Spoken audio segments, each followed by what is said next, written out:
I really thought I was quite a catch. I was genuinely very surprised that I got rejected. The interview was really, really bad. This early job seeking experience left a big mark on my confidence. This will work out. And it did not work out. I got rejected. I've tried everything. It's never gonna work out for me. I'm never gonna find a job. Deep down, I knew that that's not what I wanted. I was extremely excited about this job. I thought it was like the perfect opportunity for me. I really wanted to get some kind of promotion, but that was not possible in that company. I felt very disappointed in myself, and it sent me off to a proper existential crisis. Career Reset, the podcast to help you succeed as a job seeker, by Carolina Newmanen. Hi, and welcome to another episode of the Career Reset podcast. So in this episode, I am going to follow up on what I shared with you in the last episode, which was the first part of my career story. And today I'm going to pick up kind of where I left off and tell you the rest of the story. In this part, I'm going to talk about my whole job seeking journey and finding the first jobs that were a bit more aligned to my background, to the field that I studied. And there will be a lot of struggles. I feel like in the last episode, I shared some negative aspects, but all in all, I think those were like the good years. And now we're gonna get to the bad years. So if you haven't listened to the first part, it will probably make more sense to listen to that first, because I will be comparing and following up on what I shared in the last episode, and it will set some kind of a context for overall how my career started.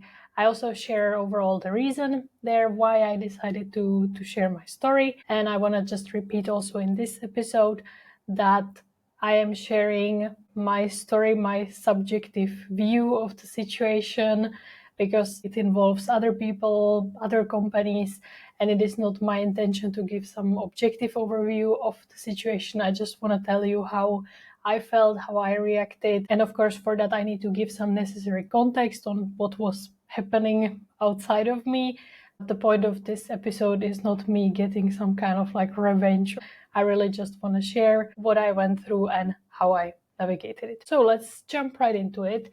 I checked where I ended the last episode, and we were at the point when I moved to Finland and when I decided that I would start looking for jobs. So for the first time in my life, really, I became a job seeker. Up until then, the jobs that I found came to me, or it was a coincidence that I stumbled upon it. But this time it was, for the first time, I was like very deliberate job seeker. And I think it's helpful to set some context that how I approached it, like what kind of mindset did I go into my job seeking. So I come from a country where unemployment is not really a thing. Of course, there are people who are temporarily without jobs. There are people who are voluntarily long-term unemployed, for example, stay-at-home parents or something like that. But it has never really been a thing when I was growing up, that someone would want to find a job but wasn't able to. So I thought that if you want to get a job and if you apply for jobs, you get them. And also I didn't think that it's rocket science. I thought that putting together a CV, you just need your common sense. Going to interviews, I thought you just need to show up and answer questions. And that is a healthy approach to some extent, to not extremely overthink it. But also I was very naive when it came to my job seeking skill set, because I didn't have any, and I relied maybe too heavily on my common sense. So when I started applying for jobs, I really thought that it would not be like any big deal. I didn't think it would take me a long time. I of course understood that I was very young, that I didn't have tens of years of work experience, but I thought that what I was back then would be sufficient for the kind of jobs that I started applying for. So naturally, it would make sense to apply, for example, for jobs like a foreign language teacher jobs, because that was something that I already had an experience in. At this point, I was really into my studies, and I really wanted to apply for jobs that were within my field of study, which was business. I studied an international business degree, so I was looking at some kind of a junior employee entry-level job, internships, and I thought that my background was sufficient for that kind of job. I even thought it was a bit more than just sufficient. I really thought I was quite a catch, because I had proper work experience from corporate environment. I did really well at school. Yes, I know now that those things are not very relevant, but back then I thought they were very relevant and that they would really put me off to a good start. So I think with the jobs that I was applying for, it was realistic with my background.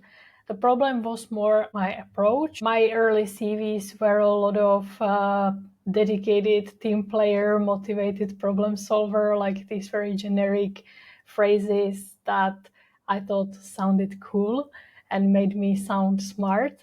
And now, of course, I advise people to not use these phrases, but I also have a lot of compassion and understanding why people may be using those phrases, because I was in their shoes at some point. And as you can expect with this kind of approach, the rejection emails started coming in. And I remember these first rejection emails. I was genuinely very surprised that I got rejected. I thought that I'm cool and smart and capable.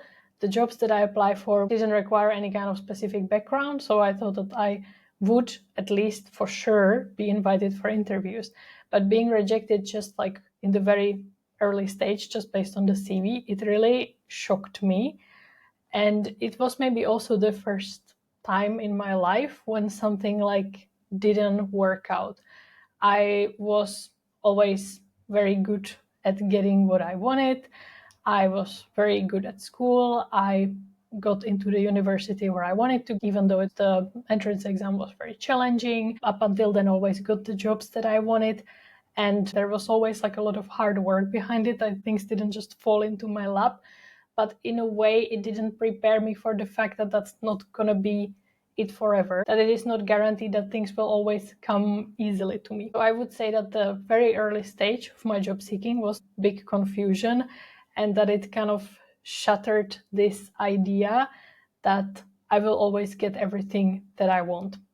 I was very clueless because I had a plan that I would, after the first semester, start working, and suddenly I wasn't getting the interviews, I wasn't getting the jobs, and as time was running out, I could see that that's not gonna happen. I had no other backup plan. I really did not know what to do. So then I thought that I'm gonna do the smart move and I'm gonna start applying for language teacher jobs. So something I had proven experience in, something I was very good at. And I thought that with that, I'm a bit like lowering my standards because I really thought I would be qualified to get some entry-level job in my field of studies. But because I needed a job and I needed the money, I thought that temporarily I'm willing to do this for some time. I found a few jobs like this. I found a few language schools, but I was very surprised by how high the requirements were. It was required a degree in like education or in the language. It required you to have some very advanced certificates. It sometimes even required you to be native speaker of the language. And this is not about me complaining about the requirements. Every company can set the requirements they want in their employees, but I was very surprised by this because I did not have these things, these requirements, but I knew that I did the job and that I was very good at it. I had multiple evidence that I was good at it. It was, on one hand, the feedback from the students. Even when their company stopped paying for the classes, they reached out to me and wanted to pay me from their own pocket. So I could be really confident, not just based on my own feelings, that I was really good at that job. And it was hard for me to accept that that would not be sufficient to get the same job in Finland, that they would value more some kind of formal qualification over the fact that I did the job and was good at it. So that plan also did not work out. Long story short, I was not able to find a job to start after Christmas, which was my plan. So then to like cover my expenses, I reached out to some of my former students that I used to teach when I lived in Czech Republic and offered to have lessons on Skype. It wasn't something I necessarily was excited to put in my CV. It wasn't even something I enjoyed as much as in-person teaching. And of course, these people were based in Czech Republic, so they were willing only to pay Czech prices. And with that money, surviving in Finland was not the easiest, but I made it work. From then on, my focus was not so heavily on job applying. I focused on my studies. I was doing this kind of side job. And I also actually got into one interview, my very first interview in Finland. I think the job was something like supply chain trainee. Now, to be brutally honest, I could not care less about supply chain. If that's your field, that is fine. But for me, that is not maybe that interesting area of business. But as many job seekers do, I also got to the point where like my interest just went out of the window. I just applied to anything where I met the criteria. So any kind of job that didn't require a completed degree or years of experience or some kind of hard skills that I didn't have. And of course, jobs that did not require the knowledge of the local language. Now looking back, I'm quite surprised that I got the interview invite, but the interview was really, really bad.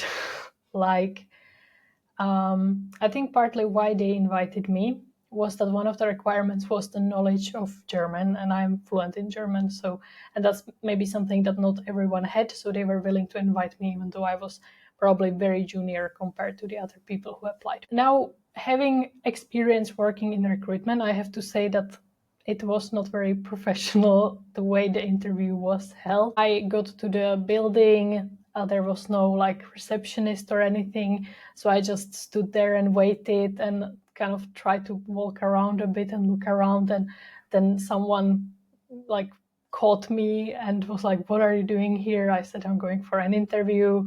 They were very surprised. They asked with whom. Then I said the names of the people. This person didn't know these people. And then finally the people appeared. We went to some room. The questions were very random. It just didn't feel very good. They maybe already had even someone who they wanted to proceed with, but they already agreed on this interview with me. So they still interviewed me, but it was very short. And at the end, they told me they will get back to me, and they never did get back to me. And I didn't reach out because I was really embarrassed. And I didn't even want kind of to hear from them. I was almost happier that this weird experience was behind me. Again, not something I would recommend doing and not something I would do nowadays, to be okay with not receiving any kind of feedback and any kind of response. But hey, that was the early days. So this interview happened, I think, in January 2018. And I have to say that from then on, for the next about a year, it's a bit of a blur. I don't really remember what I was doing career-wise. Of course, I was focusing on my studies. As I mentioned, I had some students who I taught online. I also got some online freelance jobs here and there. But I don't think I was actually focusing on any kind of job seeking, any kind of career, because this early experience of struggling so much really shook me a lot. My confidence took a big hit. I started being very unsure of what I can rely on, what I can plan for. And overall, mentally, I was really not in a good place. Moving to a new country, the initial excitement has faded away and I was really lost. 2018 was not a good year at all. And I was able to find a few friends, but I think I really killed these friendships by being super negative, by always just wanting to complain about the job market and complain how hard it was for me to find a job. And I have a lot of compassion for myself. Objectively speaking, it was really tough. I was really young. I didn't know what I was getting into, and I had no one to talk to except for my boyfriend, who also had limited energy to listen to me whining. So then whenever I had the opportunity to talk to someone, I stole a lot of the attention for my complaining. I wanted to be validated. I wanted someone to tell me that it's not my fault. I just wanted to feel heard. And I do not blame at all these people that the friendships kind of fizzled out, because I completely understand that I was not very fun to be around. And it is not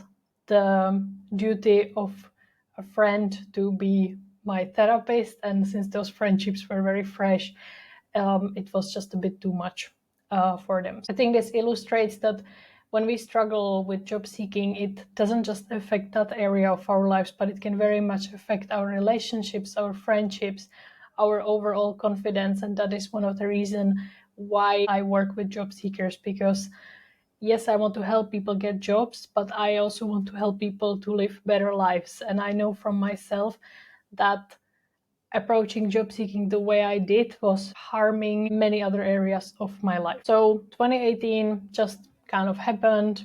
I was sending some job applications here and there, but I've kind of given up. I didn't put much effort into the applications, and when I got a rejection email, it didn't, I felt really numb about it. I didn't feel extremely angry or anything. I didn't see it as a reason that I need to change something about my strategy.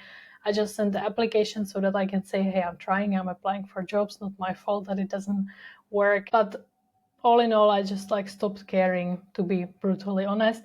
And I also applied for an exchange abroad, so I knew that I would be moving for half a year to Germany. So I knew that anyway I couldn't take on some long-term job. So then I did my exchange, had a really, really good time. After a few years of suffering, I could put all job seeking aside. I could put pretty much my whole life aside.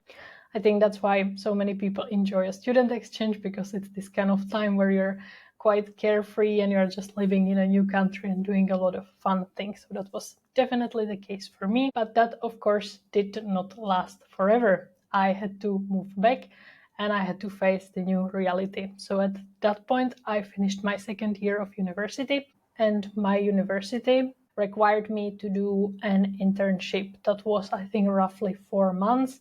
Full-time work that had to be somehow related to our field of study. So for me, that was business, and specifically accounting and finance. So when I got back from my exchange, it was time to do real job applying. Now it's not just about me wanting to have a job and wanting to have more money. Now it was really about, if I want to find an internship, I'm not going to graduate. I approached it with this kind of let's start fresh mindset. I really put a lot of effort into my CV. I became much more strategic with the kind of jobs I applied. I became much more strategic with putting aside dedicated time for job applying. I remember my default was one job application a day, and I decided that I also need to try to do something extra. So I started doing some online courses on the side.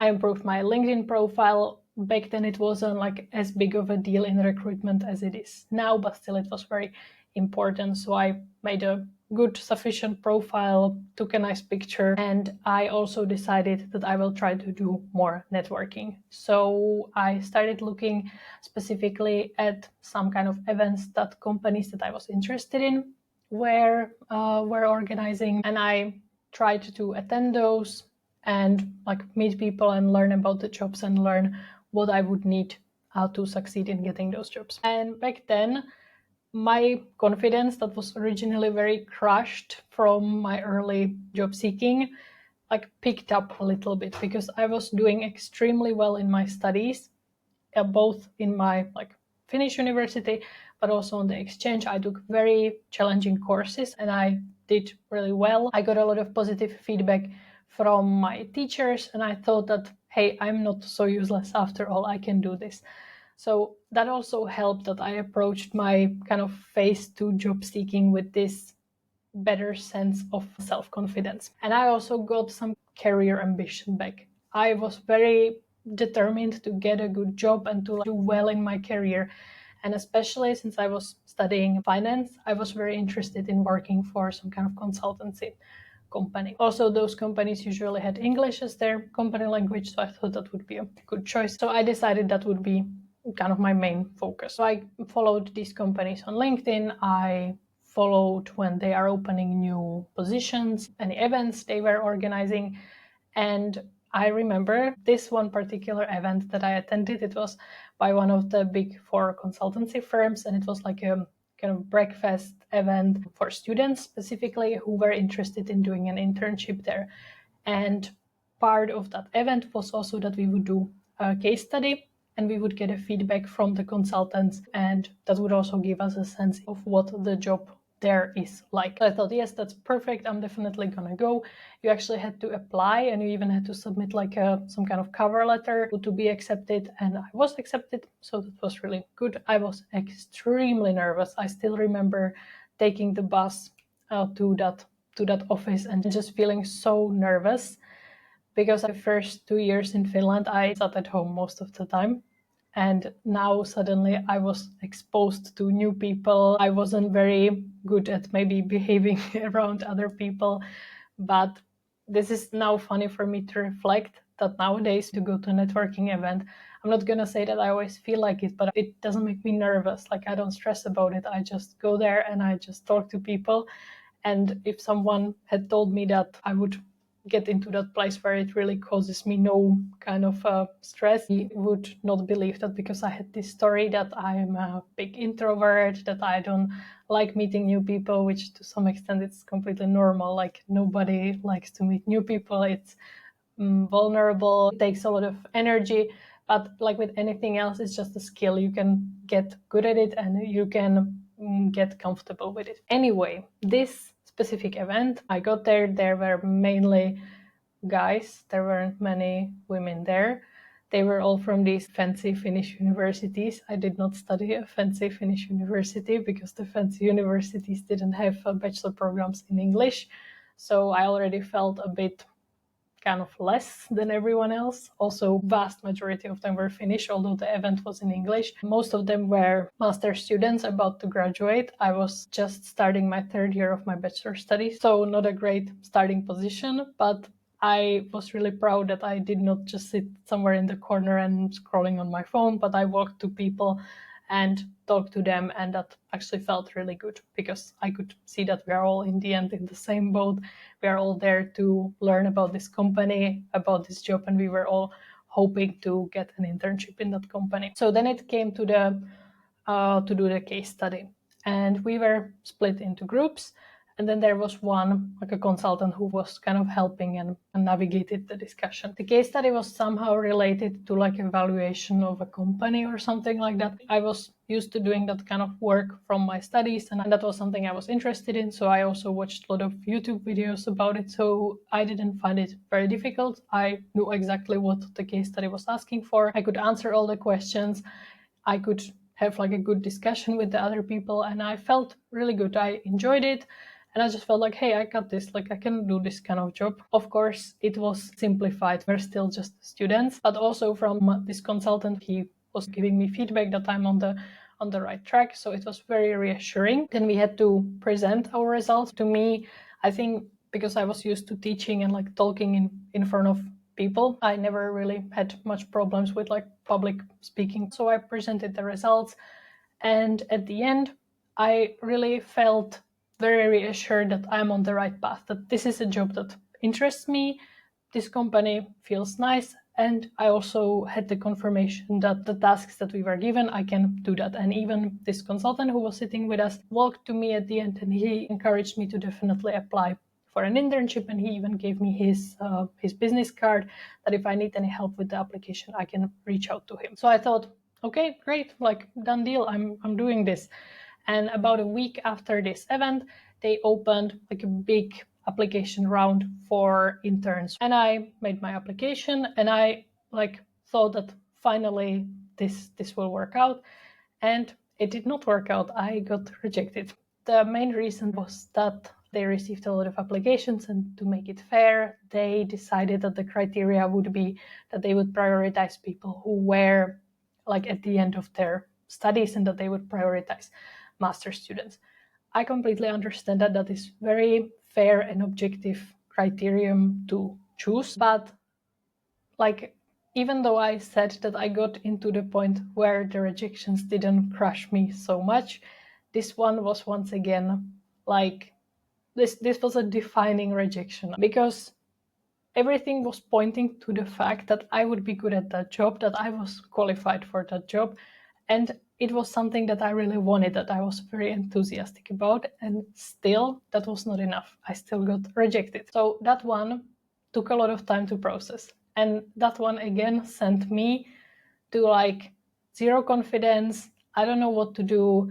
I've tried everything. It's never going to work out for me. I'm never going to find a job. I'm never going to graduate. Like, it really took a lot to recover from this one. And I was very hopeless. I feel like I again got to the point where I've kind of given up. And I started accepting things like that I'm going to have to move back to Czech Republic. I'm going to have to do the internship somewhere abroad, because if I wasn't even invited for an interview for this particular job, I couldn't imagine like how could I succeed in anything else when this was such good fit from both sides, in my opinion. So I didn't give up in the sense that I would stop applying. I was still trying. I started applying to jobs abroad, and I actually got into a few interviews there. So, but like deep down, I knew that that's not what I wanted. I really wanted to stay in Finland. If you have moved to different countries, you know how challenging it is to get settled. And within 2 years, I moved to Finland, and then I went on exchange, which, yes, it's not as permanent, but still it requires a lot of admin. And to imagine that I would have to do for the third time in quite a short span of time, I just really wanted to stay in Finland and to start building my career there. Hello, it's me from the future. So if you have just finished listening to this section about my job seeking, and it is something that maybe you are going through right now, it is something that you can relate to, I want to say that that is not something that is like inevitable. That is something that as a job seeker you have to go through. There are many things that I could have and would have done differently if I had known better, but I did not have, and I did not seek the right resources back then to make sure my job seeking experience would be better. But right now I am offering that kind of resource. And in fact, at the start of April, so in less than 2 months, I will be running a live version of my Career Incubator course, where you will have access to great resources on demand, but you will also have access to my personalized help through a private community and through Q&A calls. Because I don't think anyone should go through what I went through. It was completely unnecessary. I wasted a lot of time and money doing things the wrong way, but in a way it helped me to then create a resource to help people avoid the same mistakes that I made. So if that sounds like something you want to know more about, you can sign up for a waitlist for the course. The link will be in the show notes or in the description box, depending on where you're listening this episode from.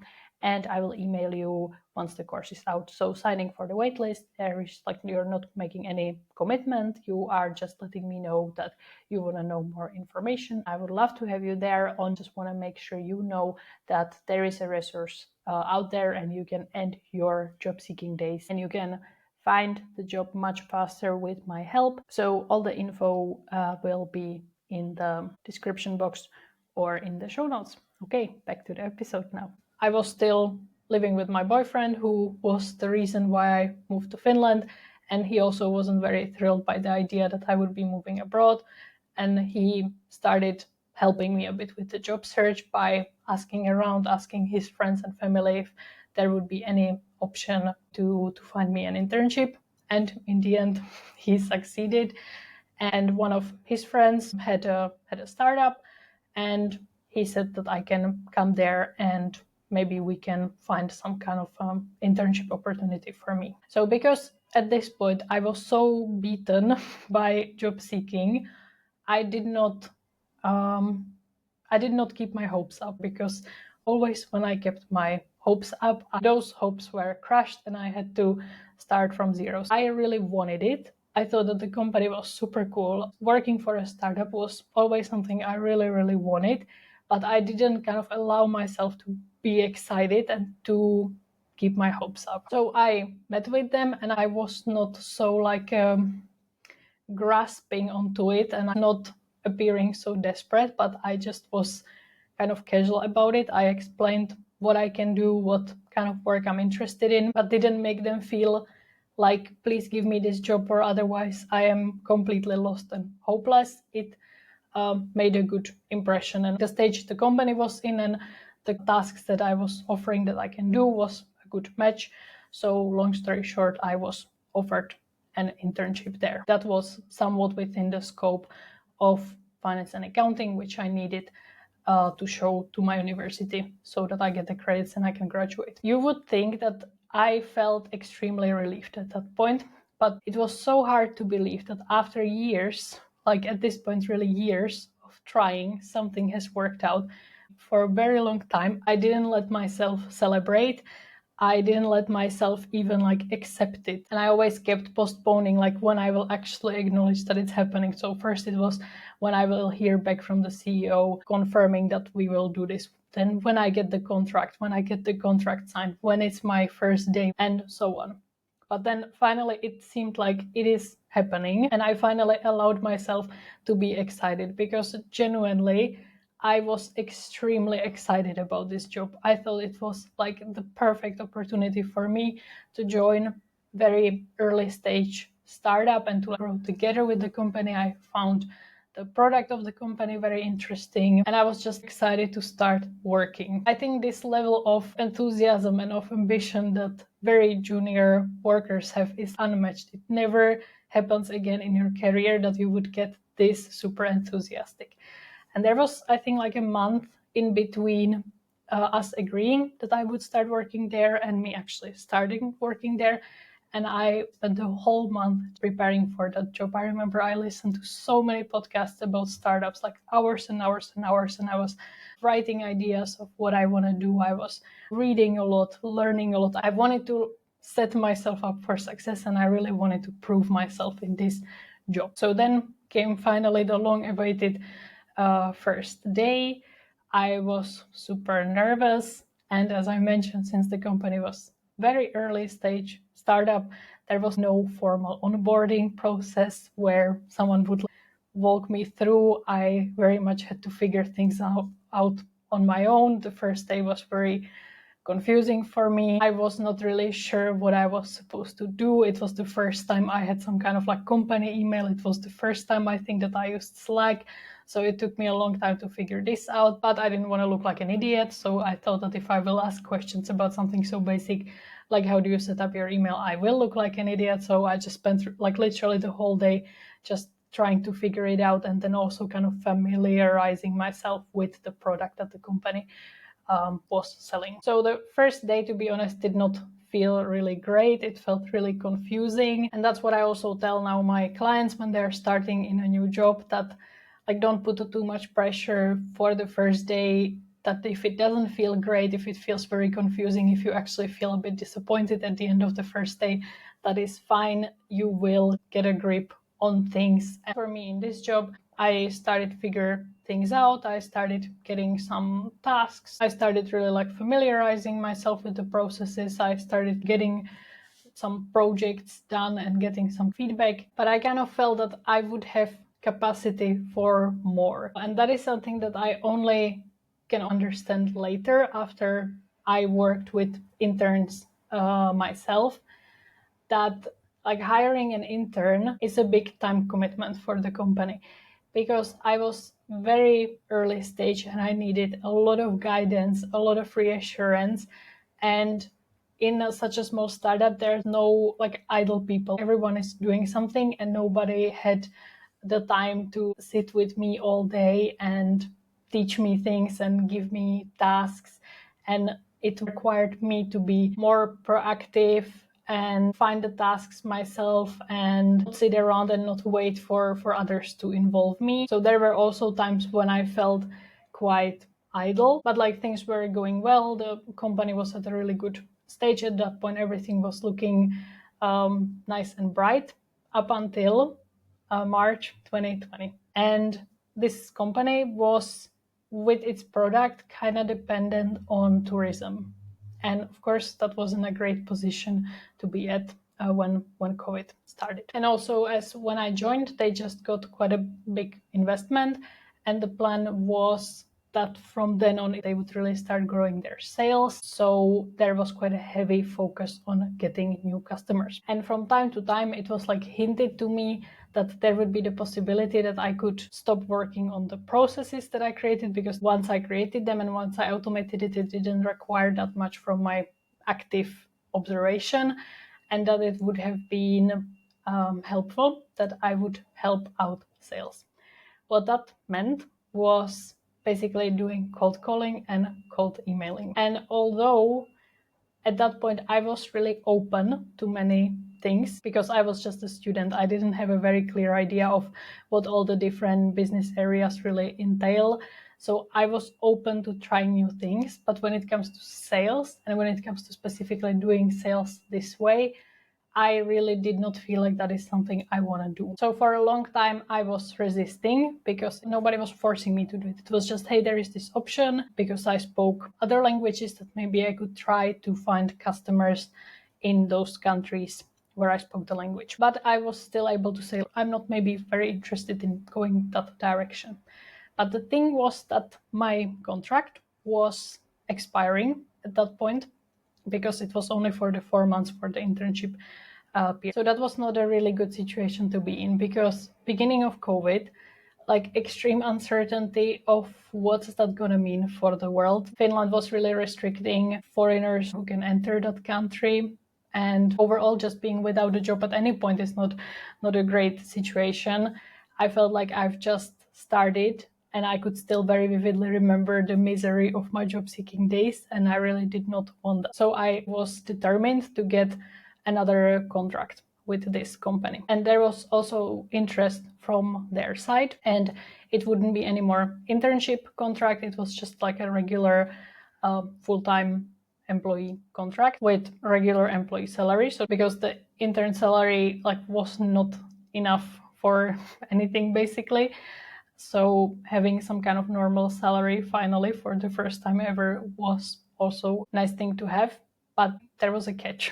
They would extend my contract, give me this full-time position, but first they would again only give it for temporary time. So I think it was for 4 or 5 months again. So after that, I would again face this uncertainty. And the second catch was that basically at this time, the only thing the company needs is generating more sales. So the only thing they can offer me is to become a salesperson. And this was really tough, because everything in me was screaming, no, I do not want to do that. This is the absolute last thing I want to do. But also, I have nothing else. Like basically, I felt like I was not in the position to even try to renegotiate it. I just felt that I do not have the option to say no to that.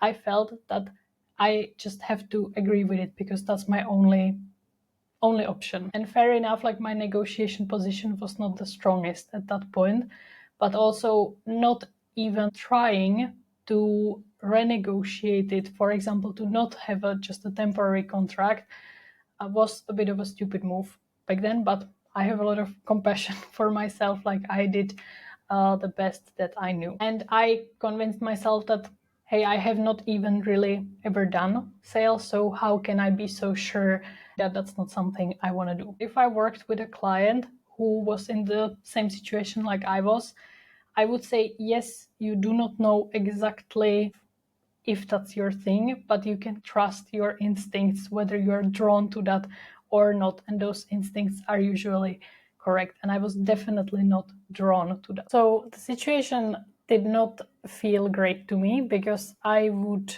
be doing something that I really was not so excited about doing. And at the same time, I would again face this uncertainty. And it was like a unspoken fact that I would be given these 4 to 5 months to like prove myself in this new role. And if I was successful, I would continue. And if I wasn't successful, I would not continue. But at the same time, I still wanted to take it seriously. I was still determined to do well. I still was grateful for even having this opportunity. So I was ready to give sales a try.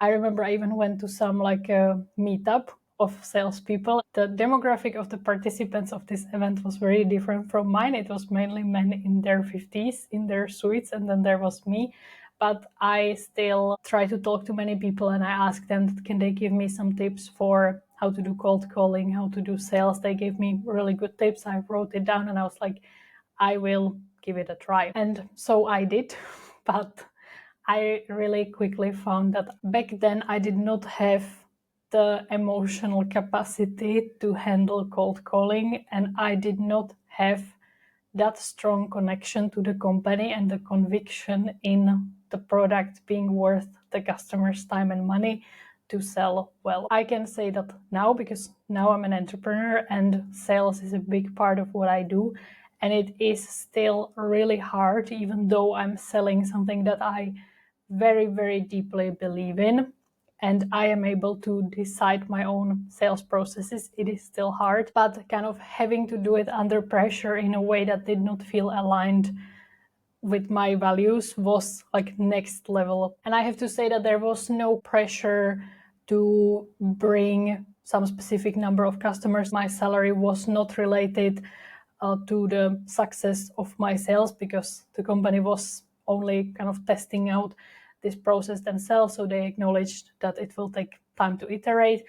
And overall, it was, at least initially, it was communicated that the point was just to like gather some insights from the market. So get people on the phone, ask them how they're doing, what are their needs, and collect all these insights somewhere. I really did not feel aligned with doing that at that time because, as I mentioned, COVID was very much in the early days, but it was already getting very serious in Europe. Nobody knew how it would affect their lives, their businesses.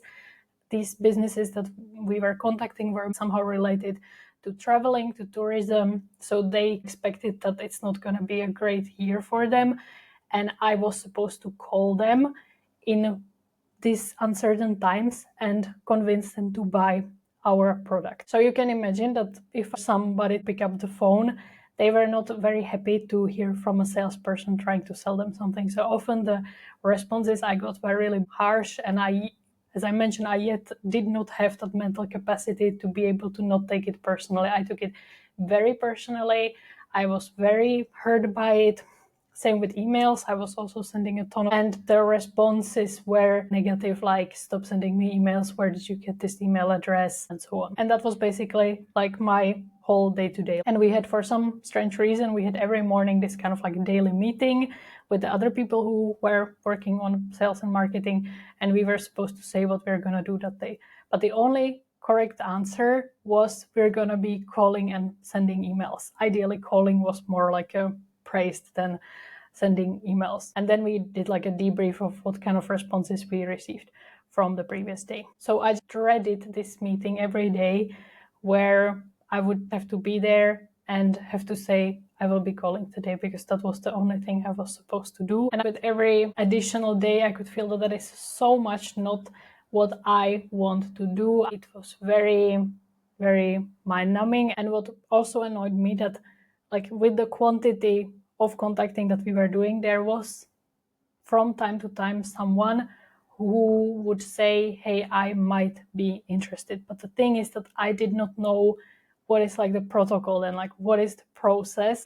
They had a lot of technical requirements. So even when there was that momentary joy of someone finally saying, hey, I could maybe use this, I knew that we would have a very long journey ahead of us. And mostly on this journey, the customer just kind of fizzled out, mainly also because of me, because I was just not able to take them through the whole journey. So it just all felt very, very pointless to me. And I became very, how to say, like just checked out. Like I did the work because I knew I have to do the work.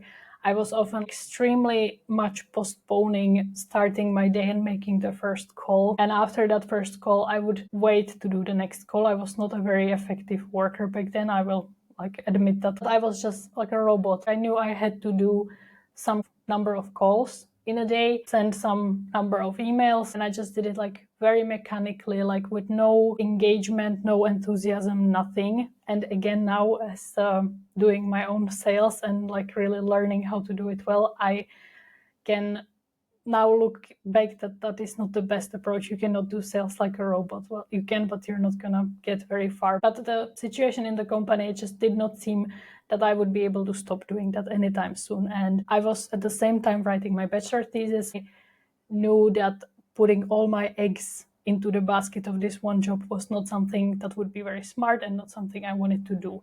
So at the same time, in the background, I decided to apply for master's studies, to have something else on the side. So I did some research and I found one university in the UK that offered a master's to be studied completely online. I met all the criteria. I was super interested in the topic, so I decided to apply for that. The small, not so small catch there was that I would have to pay tuition fee.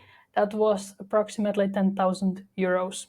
And I know most people take loans for that, but in Finland, because people do not pay tuition fees, this kind of institute of loans for that is not very well established. It is possible for students to take loans, but as a foreigner, I was not like entitled to this kind of like more favorable way. So I would just have to take a regular loan with a massive interest, with a lot of risk included.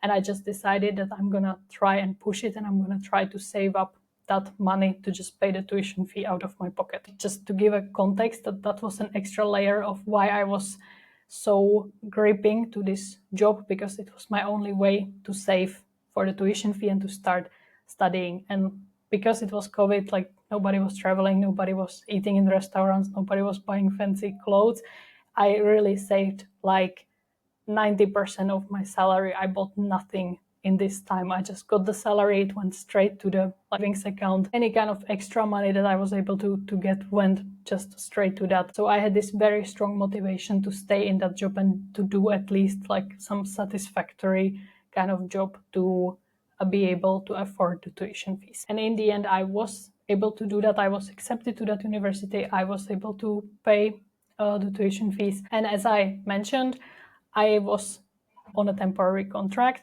and it would be time to renegotiate it. So I knew I would be starting new studies, and ideally I would have loved to like fully commit to those studies because they were very, very expensive, obviously, and it was supposed to be my last year ever of being a student. But at the same time, my financial situation wasn't great. All of my bank accounts were just zero. I used all the money that I had, all the savings, everything to pay for the tuition fees. So I saw it very, very risky to just say, no, I'm not going to continue. I still decided that it is smarter for me to try to negotiate some kind of part-time contracts. I asked if it would be possible to have a part-time contract. He agreed. And it would again be a temporary contract until the end of the year. So that was the end of the year 2020. And it went without saying that the only tasks that they were interested in me doing was just continuing doing sales.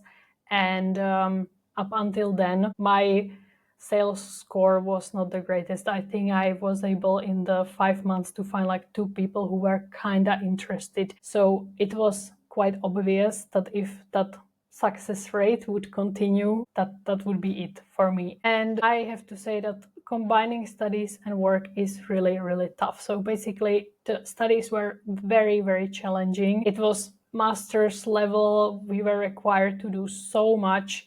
So whenever I was working, I was stressing about all the things I need to do for my studies. And whenever I had my study days, I was extremely stressing of all the things I have to do for my job, because I was in some conversations with some customers who were kind of maybe going to start using our product, and it was difficult to tell them, hey, I will be on my study days, so you send me an email on Wednesday, but I'm going to reply to you on Monday. So I was all the time trying to change what would be my study days, what would be my working days. Then I tried to do half a day studying, half a day working, like all the time trying to find some balance, but it just was not possible. And at the same time, I really enjoyed the studies. I finally did something else with my time than just this mind-numbing cold calling and cold emailing. And I could really feel that, again, long-term, this was not gonna work. I think it was clear to everyone involved that it's not working very well, and started being like very, very unhappy at the job. I knew with 100% certainty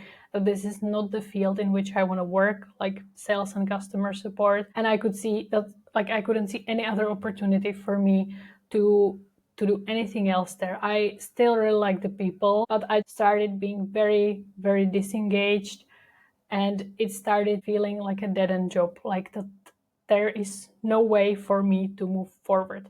And that is definitely not where I wanted to be at the start of my career. I still had this ambition and this drive, and I wanted to do well. I wanted to grow. I really wanted to get some kind of promotion, to do anything else, but I just knew that that was not possible in that company. And at the same time, the traumatic memories of my job seeking prevented me from pulling the plug, basically. My friends and family were initially saying, like, just be happy for this job, it's fine, it's just temporary, you will not have to be there forever, but for now, stay there. As they saw how miserable it made me feel, and how from a very ambitious, excited person became this robot who just did the job, did not care, hated to be asked about my job, they even started suggesting that maybe it is time for a change. Fortunately, unfortunately, hard to say, that decision was made for me, because when I had a meeting with my boss about extending my contract at the end of December, he basically said that from their side there was no interest to extend that contract, which I completely understand. Like, with my whole heart, I understand, and I truly believe it was the best thing for everyone. At the same time, I felt very shocked. I felt very disappointed in myself, in the whole situation. Basically, I felt that I had to do a task that I did not enjoy, and that I, from the beginning, was not very excited to do. And then I was being let go because I wasn't good at it. And because I didn't have a permanent contract, I had a temporary contract.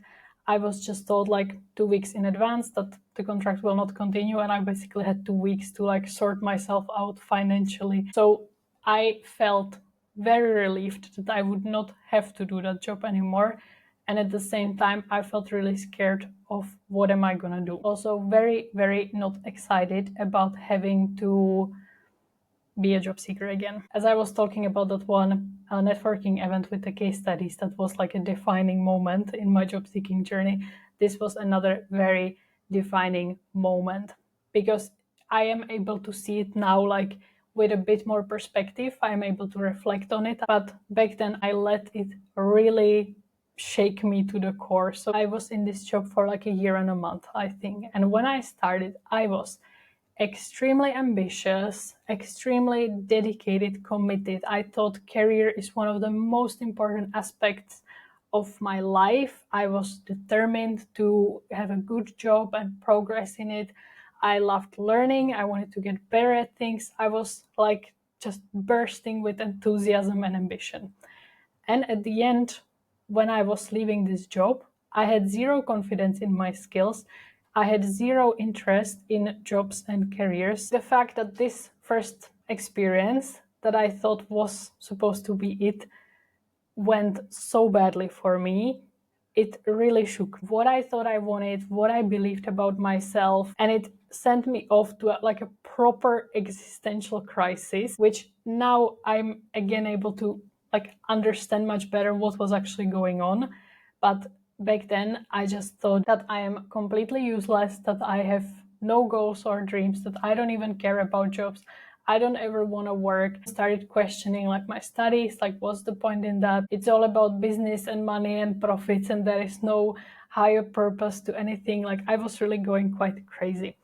And now when I work as a coach, like this kind of situation is often when people come to see me, when they feel like they're going through some kind of crisis, like questioning absolutely everything about themselves, about their careers, their ambitions, and so on. And because I have gone through it myself, I am able to like de-escalate the situation with my clients. So I always ask what was the event that sent them off to this crisis, because for me I can very clearly pinpoint that it was the experience of this job, of things not going as I would have wanted, and in the end of not even being able to end it on my own terms, but being basically let go with a very short notice. So instead of trying to solve the crisis, what I needed to do was to process that situation, to look at it objectively, which is very difficult to do on our own when we are all like emotionally involved with it. That's why working with a coach is so valuable, because it's someone who can remove this emotional load and give you the perspective and bring it back to the facts. But back then I didn't really know coaching was a thing, so I was just left alone in my crisis, questioning every single thing I've ever believed in and just trying to figure out what next. Basically, what I decided doing was that I had one semester left of my studies. So I decided that I would not do any job seeking. I would just give myself the gift of finishing my student career strongly. And once I'm done with that, I will try to look for other jobs. I thought I would be in a bit better position because I already have some like work experience from Finland. I would have finished degree. I was overall like more mature, so I thought it wouldn't be as horrible as first. So I started the year 2021 as a full-time student with only focus on my studies, with no intention of sending job applications, and just hoping that I would be able to figure out what I actually wanted to do with my life. And as I was really doubting everything and feeling very lost, I started listening to a lot of personal development podcasts about goals, about careers, just trying to find a way to kind of pick myself up. And these podcasts were often hosted by coaches, or they mentioned coaching. So for the first time ever, I started to really like paying attention to that. And I even joined one coaching program that was extremely helpful. I started to understand that you also need to look at how you think about things, what are your beliefs, what is your mindset, like all these topics. And I got really into it because it was the opposite of my studies, which was very heavy business focus, and this coaching was more like about psychology and about humans, about emotions. And I was just really drawn to that much more than I was drawn to my business studies. And then I saw an online coach training. So like a training for people who wanted to become coaches. It wasn't so directed to start a coaching business. It was more like learn the tools, what is coaching about, and you can then either use them on yourself, you can use these skills in your job, or you can start a business. And I immediately knew that I want to do it. I thought that it would really help me to process what I was going through, and it would also be really good, like a counterbalance to my business studies, where I was mainly gaining these like hard skills. So the training, I believe the price for it was like 500 euros, which for me back then was massive amount of money. I would again have to take the savings that I've been building since paying 10K for my studies. And it was obviously very, very risky because I did not have a job. I did not have a steady income. I was just living off my savings. But even though like irrationally, it was not the right decision, I just knew that I really want to do it and that I am willing to sacrifice everything else. And even though it was a stretch and it was maybe not the most like wisest financial decision, I am so grateful I made these investments. It was like the best money I have ever spent. My husband thought it was the stupidest thing ever to spend that money, but I was fine with it. I didn't need that he approves that the decision. I just knew it was the right thing for me to do, and that's all I needed to know. So again, I'm looking at the time, and I decided that this story will have third part, because there is still the final piece of the puzzle to get to where I'm now. This was supposed to be a 1 hour, 1 part podcast, but it's turning into 3 parts podcast. But again, I hope it is helpful. Like, I am so brutally honest here. I'm not keeping anything back. A lot of these things I've never told, a lot of these things I've never even reflected on this way. And I don't think there is that many really honest career stories out there, so I hope you're able to relate to what I'm saying. If you do, please let me know. I would love to hear what's your story. Do we have some similarities? So please send me either a message on LinkedIn or send me an email. I always respond to everyone who reaches out to me, and it's one of my favorite things to actually connect with people. So I'm gonna leave this story here, and I will tell the rest of the story in the last episode, where I'm gonna tell you about how my coaching course went, how I started coaching people, but also how I was once again a job seeker and how I worked as a recruiter. So if you follow me on LinkedIn, that's how you found out about this podcast. That will help you understand my background, all the posts that you see from me, how that came about. So if that's something that interests you, you can look forward to the next episode. I hope I will see you all there, and I hope you enjoyed listening to this episode as well. Okay, have a great week, and I'll speak to you next time.